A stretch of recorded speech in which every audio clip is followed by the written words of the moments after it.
Hello everyone, welcome to our YouTube channel EduTech Study. So guys, Bihar तकनीक सेवा आयोग की तरफ से डिप्लोमा पास होल्डर्स के लिए न्यू वैकेंसी निकल के आ रही है, जिसमें junior engineer electrical, junior engineer civil और जूनियर इंजीनियर मैकेनिकल की वैकेंसीज के बारे में शॉर्ट नोटिफिकेशन आउट हो चुका है। पोस्टों के बारे में बता दिया गया कितनी पोस्टें निकाली जाएंगी और आवेदन कब से स्टार्ट होंगे, सारा डिटेल बताया है इन्होंने।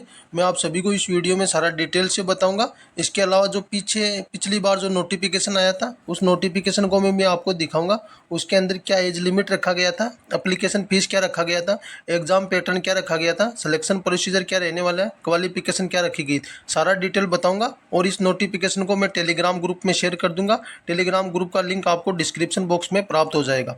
तो गाइज, ये जो वैकेंसी है junior engineer civil mechanical and electrical की, जो बिहार तकनीकी सेवा आयोग BTSC की तरफ से यह वैकेंसी निकाली गई है। जो इसका एडवर्टाइजमेंट है, शॉर्ट नोटिस 4/10/2025 को रिलीज किया गया है।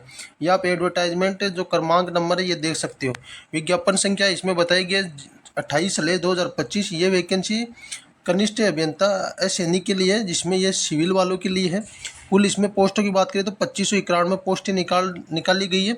और जो आपके आवेदन है वो दिनांक 15/10/2025 से 11/10/2025 तक ऑनलाइन 15/11/2025 तक ऑनलाइन निर्धारित किए गए ऑनलाइन भरे जाएंगे। इसका मैं फुल नोटिफिकेशन भी दिखाऊंगा आपको, इलेक्ट्रिकल और मैकेनिकल का भी दिखाऊंगा। सिविल में बात करें तो मोटा मोटा कुल पोस्ट है 2591 एक बम्पर भर्ती निकाली गई है सिविल वालों के लिए। जो दिनांक 15/10/25 से 15/11/25 तक आपके आवेदन भरे जाएंगे। और ये बिहार सरकार के विभिन्न विभागों के अंतर्गत ये वैकेंसी रहने वाली है। और जो इसका एडवर्टाइजमेंट है फुल, वो 15/10/2025 से देखा जाएगा। और ये आपको ऑफिशियल वेबसाइट www.btsc.bihargovernment.in पे आपको मिल जाएगा। बाकी मैं टेलीग्राम ग्रुप में भी जैसे फुल नोटिफिकेशन आएगा तो शेयर कर दूंगा, टेलीग्राम ग्रुप में आप जुड़ जाएगा। इसके अलावा जो वैकेंसीज है इलेक्ट्रिकल एंड मैकेनिकल वालों के लिए, तो गाइज इलेक्ट्रिकल वाले ब्रांचेज के लिए बात करें तो यहाँ पे कनिष्ठ अभियंता विद्युत के लिए नंबर ऑफ पोस्ट की बात करें तो कुल 86 पोस्टें निकलने वाली हैं। इसके अलावा जो मैकेनिकल है उसके बारे में भी बताता हूँ मैं आपको। और कनिष्ठ अभियंता यांत्रिक यानी कि मैकेनिकल वालों के लिए यही आपका जो एडवर्टाइजमेंट नंबर 29/2025 है, सिविल का अलग था और जो इलेक्ट्रिकल है इनका अलग था। इसमें टोटल नंबर ऑफ पोस्ट की बात करें तो कुल 70 पोस्टें निकलने वाली है मैकेनिकल वालों के लिए। और जो आपकी क्वालिफिकेशन वगैरह है मैं पीछे के नोटिफिकेशन के अकॉर्डिंग आपको दिखा देता हूँ। अच्छी खासी वैकेंसी निकल रही है BTSC की तरफ से। तो गाइज, ये जो BTSC की तरफ से बिहार तकनीक सेवा आयोग की तरफ से जो 2023 के अंदर जो वैकेंसी निकाली गई थी जूनियर इंजीनियर, ये इसका दिनांक देख सकते हो, ये एडवर्टाइजमेंट नंबर आप देख सकते हो। इसमें जो वैकेंसी थी आपकी अलग अलग क्वालिफिकेशन के हिसाब से निकाली गई थी। ये देखो आप विज्ञापन है जो कनिष्ठ अभियंता सैनिक के पदों पे जो विज्ञापन निकाला गया था उसका ये ऑफिशियल एडवर्टाइजमेंट है। ये वैकेंसी पहली बार डायरेक्ट रिक्रूटमेंट निकाला गया था। इससे पहले जो वैकेंसी आती थी उनमें परसेंटेज बेस पे सिलेक्शन लिया जाता था। तो जो अकॉर्डिंग पिछले प्रीवियस ईयर्स नोटिफिकेशन के अकॉर्डिंग बात करें तो अपन जो ये विज्ञापन नंबर है ये आप देख सकते हो, नियुक्ति के लिए विज्ञापन था। इसमें जो आपकी जॉब है वो लेवल 7 एक अच्छा खासा वेतन के अंदर रहने वाली है। आपका जो ग्रेड पे 4600 ग्रेड पे के अंदर ये जॉब है और जिसका ये बेसिक पे बैंड बताया गया है 19,300 से लेकर 34,800 तक आपका पे बैंड रहने वाला है। और आपके पास आप भारत के नागरिक होने चाहिए, ऑल ओवर इंडिया के कैंडिडेट इसको अप्लाई करेंगे। डिप्लोमा रहना चाहिए आपके पास ही रिलेवेंट ब्रांच के अंदर, इलेक्ट्रिकल वालों के लिए इलेक्ट्रिकल से, मैकेनिकल वालों के लिए मैकेनिकल से, सिविल वालों के लिए सिविल से। और अखिल भारतीय ये आपको बताइए कि आपके पास non distance mode regular course के अंतर्गत आपकी सिविल इंजीनियरिंग है या जो भी आप ब्रांचेस से अप्लाई करोगे उसके लिए आपके पास डिप्लोमा रहना चाहिए। BTech वालों के लिए इसमें नोटिफिकेशन में नहीं बताया गया है, प्रीवियस ईयर्स नोटिफिकेशन के हिसाब से। इस बार जैसे फुल नोटिफिकेशन आएगा तो हम उसमें देखेंगे कि हायर एजुकेशनल क्वालिफिकेशन वालों को मौका दिया नहीं जाता या नहीं दिया जाता है। इसके अलावा ये डिप्लोमा पास होल्डर्स के लिए वैकेंसी थी। इसमें जो आपका सिलेबस है, एग्जामिनेशन फीस है, ये आपको बता देता हूँ। एज लिमिट जो आयु सीमा थी आपकी 1/8/2023 के अनुसार आपके मिनिमम 18 ईयर्स रहनी चाहिए थी। और अनारक्षित के लिए अधिकतम 37 ईयर्स रखा गया था। और अनारक्षित महिला के लिए 40 वर्ष। और पिछड़ा वर्ग, अत्यंत पिछड़ा वर्ग पुरुष और महिला के लिए 40 ईयर्स रखा गया था। अनुसूचित जाति जनजाति पुरुष महिला के लिए 42 वर्ष रखा गया था। बाकी एज में रिलैक्सेशन एज पर आपको बिहार गवर्नमेंट रूल के नियम के अनुसार आपको मिल जाएगा। इसके अलावा आरक्षण के बारे में बताया गया। जो आपका एग्जामिनेशन फीस था, आवेदक शुल्क सामान्य वर्ग, पिछड़ा वर्ग, अत्यंत पिछड़ा वर्ग, आर्थिक रूप से कमजोर वर्ग के लिए 600 रुपये रखा गया था।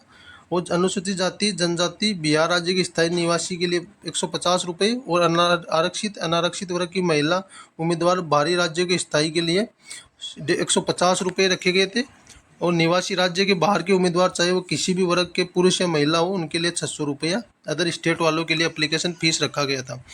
और जो बाहर की कोई भी कैंडिडेट हो, SC OST हो, जो आपको UR से ही फाइट करना पड़ेगा। महिला कैंडिडेट हो चाहे कोई भी हो, आपके लिए 600 रुपये एप्लीकेशन फीस रखा गया था।